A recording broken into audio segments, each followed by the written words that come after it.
شكرا. حيا الله أهل بغداد والعراق، أهلا وسهلا بالجميع. وين الزلطوطة؟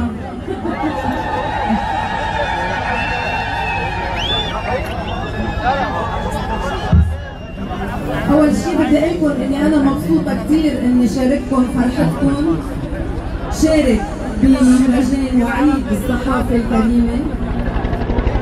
بقول لكم إني مبسوطة كثير إني أكون معكم وبوقت قصير. أنا هي تاني مرة بجي على بغداد وبوقت قصير، فهيدا شرف لإلي إني أكون مصدر لابتهاجكم ولفرحكم.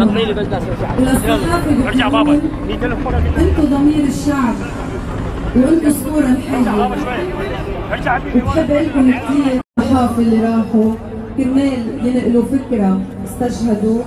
بدنا نقول لهم صحيح هن ماتوا بس فكرتهم موجودة معنا كمان. بشكر كل الحضور الكريم وكل الفنانين وكل السياسيين والفنانين وكلكم، شرفني كثير وجودكم، وإن شاء الله يا رب نقضي سهرة سعيدة. رح نقول شيء لبناني لأني أنا بحب لبنان كثير ورح تكون تحية من لبنان لبغداد، نسلم علينا الهوى. يلا نقول سوا.